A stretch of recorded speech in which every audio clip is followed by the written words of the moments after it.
बहुत समय पहले की बात है। एक राज्य में एक राजा रहता था।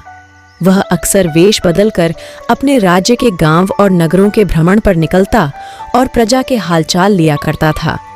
एक दिन वह हमेशा की तरह वेश बदलकर भ्रमण पर निकला और वह रास्ते में एक पत्थर से टकराकर गिर गया। राजा उस पत्थर को हटाने ही वाला था, लेकिन उसके मन में एक विचार आया कि क्यों न मैं अपने राज्य के लोगों की परीक्षा लूं। आखिर मुझे भी तो पता चले कि मेरे राज्य की प्रजा का चरित्र कैसा है। राजा पेड़ के पीछे छुप गया और देखने लगा कि कौन उस रास्ते के पत्थर को हटाता है। थोड़ी देर बाद राजा को एक किसान दिखा जो उसी रास्ते पर हल और बैलों को लेकर आ रहा था। किसान ने पत्थर को दिखा और अपने बैलों को मोड़कर वहां से निकल गया। किसान के जाने के बाद एक दूध वाला डब्बे में दूध लेकर वहां से निकल रहा था। तभी वह उसे पत्ता से ठोकर खाकर गिर गया। दूध वाले के घुटने पर चोट लगी और उसका सारा दूध जमीन पर फैल गया और वह बड़ी मुश्किल से उठा और राजा को बुरा बोला कहकर वहां से चला गया और उसने भी पत्थर नहीं उठाया। तभी राजा ने देखा उसके महल का एक सिपाही घोड़े पर सवार होकर उसी रास्ते से आ रहा है। उसको भी पत्थर से ठोकर लगी और घोड़ा पीछे की ओर है गया। सिपाही गिरते गिरते बचा और बोला, मैं इस पत्थर को कई दिनों से देख रहा हूं, पर ऐसी कोई उठाता ही नहीं। यहाँ के लोग आलसी हो गए हैं। सिपाही यह कहकर वहां से आगे की ओर चला गया। कुछ देर बाद एक बूढ़ा आदमी अपने सिर पर फलों की टोकरी लेकर वहां से गुजर रहा था और पत्थर से ठोकर खाकर गिर पड़ा। उसके सारे फल रास्ते पर बिखर गए।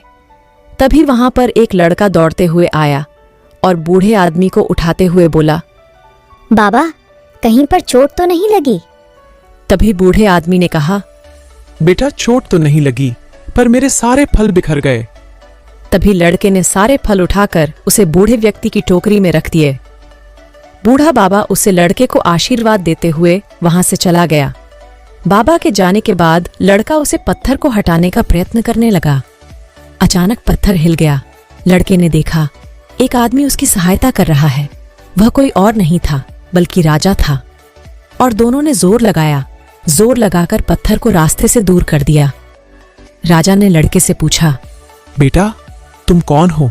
लड़के ने राजा से कहा, मैं आश्रम में रहता हूँ और इसी गांव का हूँ और मेरे पिता आश्रम में काम करते हैं। राजा दूसरे दिन उसे लड़के के साथ आश्रम गया और उसे लड़के की तारीफ की और रहजाने उसे पुरस्कार भी दिया। दोस्तों, इस कहानी से हमें सीख मिलती है कि रास्ते में आने वाली हर बाधाएं उन्नति का अवसर है।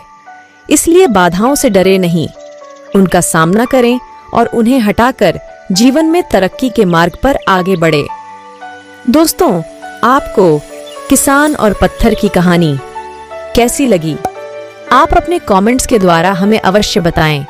अगर आपको ये कहानी पसंद आई हो तो वीडियो को लाइक और शेयर करें। ऐसी ही और कहानी सुनने के लिए हमें सब्सक्राइब कर लें।